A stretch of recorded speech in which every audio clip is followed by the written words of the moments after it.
If you're the family scapegoat and you see the narcs in your life using therapy talk and just going to therapy and working on themselves, and you see the real them, so you know that it's just part of their perfectly curated facade and persona of them being such a good person, it can feel like a gut punch because they're using these terms like gaslighting, accountability against you, but when you use it, they're able to move the goalposts and they're able to dodge it and weave through it with further manipulation and further just emotional abuse. So this begs the question, how do you thrive and heal beyond the abuse while they are going out carrying out this illusion in the public eye?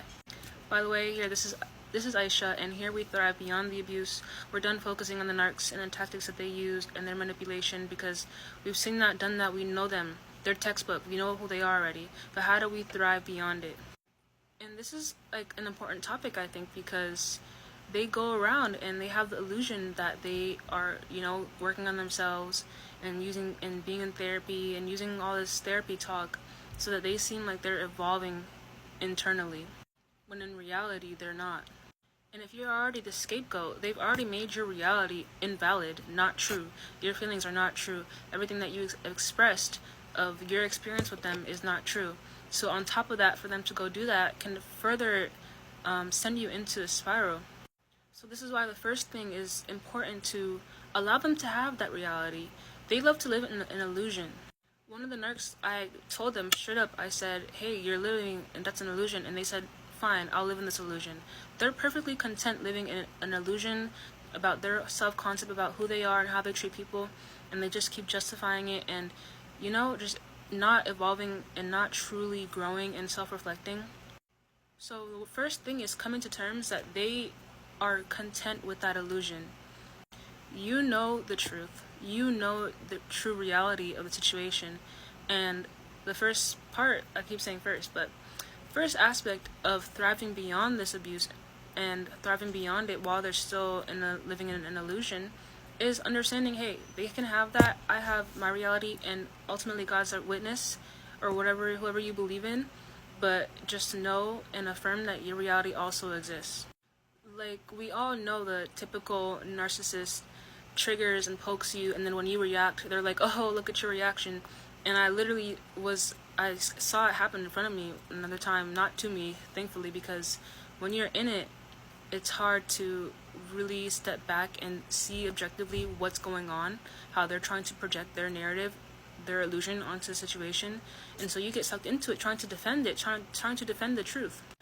So I was able to witness it happening to someone else, so I was not emotionally invested, and it was just so funny how they triggered and poked someone, and when that person got, reasonably so, triggered in a sense and kind of angry or raising their voice, trying to defend themselves, the narc literally sat there laughing and saying, haha, look at you being defensive.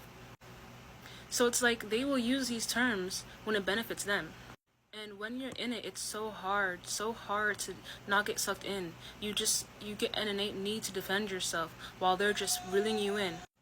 This is why you don't argue with these people, because you are at more of a loss than they are, because they're content in this illusion, in a facade, and acting like they are holier than thou, that they are better than you, or that they are evolved and that they're coming from a truly authentic, truly noble, moral place. We all know they're not. So this is why I would tell other scapegoats to not even just try to argue the truth, because they are living in an illusion, and if they were to question it, and it would lead to probably a midlife crisis, because they'd have to question everything else that they've been telling themselves. Self-reflection is too hard for them. Facing the truth, which you can do, because you can face the truth and feel the feelings that you need to feel and move on and grow and learn from it. They can't do that at all. So this is why I say let them have it. Let them have this illusion. Let them think that they are truly working on themselves and evolving, when you know that it's just part of their new tactics. As we get more aware of narcissism and all these things, they can't avoid those topics anymore. They have to move with how society is moving, integrate that into their manipulation, so that they can seem like they're ahead of the curve. They can seem like they are actually, good people. But when it comes down to it, you are going to be the one that's emotionally hurt and emotionally abused and neglected, because they're going to use those terms now against you. Being the scapegoat is not for the weak, and it's not easy. And in a family cult system where there's the narcissists, the enablers, and then the bystanders, it's just, it doesn't seem like it's never ending. It's not just the narcissist, but it's people around them allowing this to happen, not defending you, or defending you in private, which I've had. And it's like, why couldn't you say that in front of them? But it's because they're too scared of them. They also want to protect the illusion that the narc is curating around themselves. Second thing I would say, if you're a scapegoat, is to vent outside the family cult, not to the other people in the family cult, because they will sit there and validate you in private, but not in front of the person. And if you talk to someone outside of the family cult, they can have an objective standpoint without having secret loyalties to the narc or having the fire turned to them. You know, they will give you an objective and honest feedback.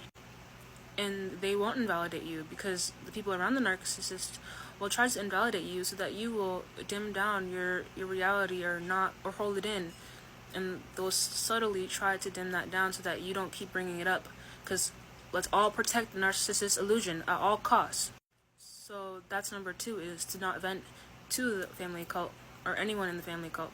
And the third and last thing that I would say to scapegoats who are trying to thrive beyond the abuse and seeing them curate their facade and their persona of being evolved and so technically aware with all these words and therapy talk, is to curate the life, an internal and external life within you and around you that's grounded in truth, that's grounded in honesty and, just evolution as a whole.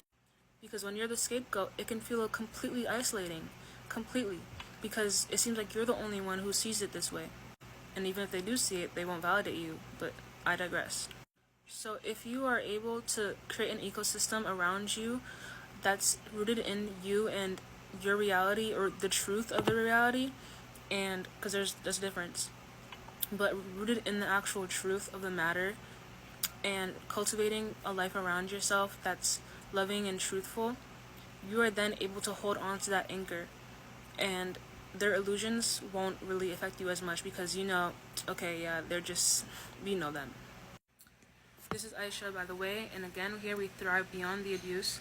We're not focusing on them anymore, the tactics that they use. We're done, we know them, they're textbook. Here we're going to thrive beyond the abuse.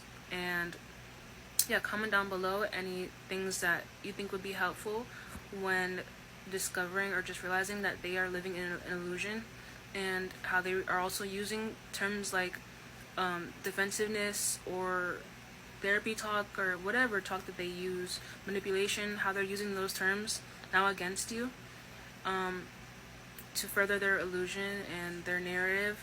Comment down below any ways that you've experienced that, or any tips that you can help other people as well. And so thank you for listening. See you next time. Bye.